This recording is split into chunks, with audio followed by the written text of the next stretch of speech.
அன்பு நெஞ்சங்களே, ஒரு அரசன் காட்டில் வேட்டைக்காக ஒரு உயரமான மரத்தில் பதுங்கியிருந்தான். அவனது சக வீரர்களும் அரசனைப் போலவே ஆளுக்கொரு மரத்தில் ஒளிந்திருந்தனர். அப்போ அந்த காட்டில் வசிக்கும் நிறைமாத கர்ப்பிணியான காட்டுவாசி பெண்ணொருத்தி தலையில் விறகுச் சுமையோட வந்தவளுக்கு அரசன் இருந்த மரத்தடியில் வரும்போது பிரசவ வலி வந்துருச்சு.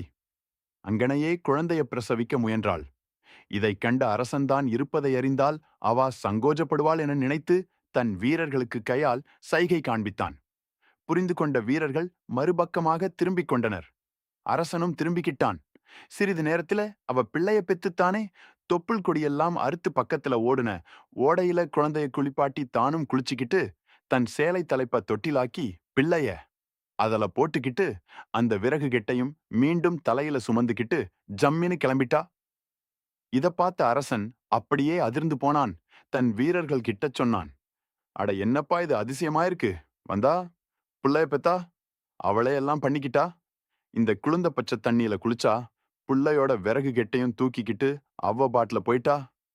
என்னையா இது, நான் பார்த்தது நெசந்தானா? பிரசவம் என்கிறது இவ்வளவு ஈஸியான சமாச்சாரமாயிருக்கே. நம்ம வீட்டு பொண்ணுக்கு 3 மாசத்துக்கு பச்சை உடம்பு பச்சை உடம்புன்னு சொல்லிக்கிட்டு அசைய மாட்டங்காளுக. 3 மாசத்துக்கு சம்பளத்தோட பிரசவ லீவு வேற எடுக்கிறாளுக. சரி இருக்கட்டும் இருக்கட்டும் என்று சொல்லிட்டு அரண்மனை போய்ச் சேர்ந்தான். மறுநாள் அமைச்சரவையை கூட்டிதான் கண்டதை கூறினான். அதனால நான் ஒரு உத்தரவு போடுறேன். இனிமேல் அரண்மனையில வேலை பார்க்கிற எவளுக்கும் பிரசவ லீவு கிடையாது. ஒழுங்கு மறுவாதையா மறுநாளே வேலைக்கு வந்துடணும். இந்த நடிப்பெல்லாம் ஏங்கிட்ட வேண்டாம், தெரியுதா என்று சொல்லிட்டு எழுந்து போயிட்டான். அவ்வளவுதான். எல்லா பொண்ணுகபாடும் கடும் திண்டாட்டமாகிவிட்டது. மன்னன் சொல்லுக்கு மறுசொல் கிடையாதே. பூனைக்கு யார் மணி கெட்டுவது என்று கஷ்டத்தை அனுபவித்தனர். அமைச்சர் ஒருவர் யோசித்தார். இந்த மொரட்டு மாடனை எப்படியாவது திருத்த வேண்டும் என்று துணிந்தார். இந்த அரசன் பூக்களை ரசிக்கும் ஆர்வம் கொண்டவன். தன் நந்தவனத்தில் தொட்டிகளில் பல பல வகையான பூக்களை வளர்த்திருந்தான். அவைகளுக்கு தினமும் தண்ணீர் ஊற்ற நிறைய தோட்டக்காரர்களையும் வைத்திருந்தான். இந்த அமைச்சர் அங்கு போய் தோட்டக்காரங்களை அழைச்சு, நீங்க இப்போதிலிருந்து இந்த செடிகளுக்கு தண்ணீர் ஊத்தாதீங்க, செடிகளெல்லாம் வாடணுமின்னார். உடனே அவங்க, ஐயோ அமைச்சரே, நாங்க நல்லா இருக்கிறது, பிடிக்கலையா உங்களுக்கு என்றார்கள். உடனே இவர் டோன்ட் பாயிண்ட் ஒரி, பயம் வேண்டாம், ராசா கேட்டா என்ன சொல்லிருங்க என்றார். இப்ப மறுநாள் காலையில அரசன் நந்தவனத்தை ரசிக்க வந்தான். செடிகளெல்லாம் வாடி வதங்கி தலையை தொங்க போட்டவாறு நின்றது. கண்டதும் கோபத்தின் உச்சிக்கே சென்றான். யாரெங்கே என்று கர்ஜித்தான். வேலையாட்கள் ஓடி வந்து முன்னே நின்றனர். என்னாச்சு, தண்ணி ஊத்தலையா என்றான். மகராசா மந்திரி ஊத்த வேண்டாமின்னு சொன்னாரு என்றனர். இழுத்து வாருங்கள் அந்த மடையனை என்று கத்தினான். இப்ப மந்திரி முன்னால் நின்னார். ஏன் அப்படி சொன்னீர் என்றான். மன்னா காட்டில் நிறைய செடிகள் தினமும் பூக்கிறது. அதுவெல்லாம் இப்படி தண்ணீர் ஊற்றியா பூக்கிறது? அதே செடிகள் தானே இவைகளும் என்றார்.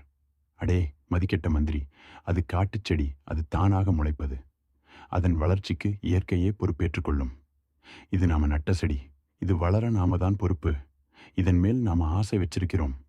பொன்னோ பூவோ என்று வளர்க்கிறோம். இதுக்கு தண்ணி ஊத்தினாதான் வளரும். அது காட்டுச் செடி, இது வீட்டுச் செடி, புரிஞ்சுதாவோய் என்றான். அரசன் இப்ப மந்திரி பாயிண்ட பிடிச்சுக்கிட்டான். மன்னா, இப்ப சொன்னீங்களே, அதே மாதிரிதான் அந்த காட்டுவாசி பெண் காட்டுச் செடி. கரடு முரடான கடினமான வாழ்க்கைச் சூழலில் பிறந்து வளர்ந்தவள். அதற்கேற்ற உடல் வலுவை காட்டுச் செடிக்கு கொடுத்ததைப் போல இயற்கை அவளுக்கும் கொடுத்துள்ளது. ஆனால் நம்ம வீட்டு பெண்கள் அப்படியல்ல. அவர்களை மேனி நோகாமல் வளர்க்கிறோம். உடலில் ஒரு தூசி பட பொறுப்பதில்லை. அவர்கள் கண்ணில் நீர் வர ஒரு அப்பனால் தாங்க முடியாது. இப்படி சுற்றியுள்ளோர் அனைவரின் அரவணைப்பாலும் வளர்க்கப்படும் பெண் மெல்லியலாகத்தான் இருப்பாள்.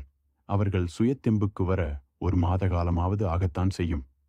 அரசே, பிரசவம் என்பது ஒரு பெண்ணுக்கு மறுபிறவி எடுப்பதற்குச் சமம். உங்களையும் என்னையும் ஈன்று தருகின்றவர்கள் அவர்கள்தானே. உங்களுக்கு புரிய வைக்கத்தான் இப்படி சொன்னேன். அடியேன மன்னிக்கணும் அரசே என்றான் மந்திரி. இப்ப அரசனின் மனம் இளகிவிட்டது. அரசன் சொன்னான். அடே அமைச்சா, என் நெஞ்சை பிசைந்து விட்டாயடா. இப்பதே ஆர்டர் போடுகிறேன். அந்தச் சட்டம் வாபஸ். இன்று முதல் பிரசவிக்கும் பெண்களுக்கு 4 மாசம் முழுச்சம்பளத்துடன் லீவு என்றான்.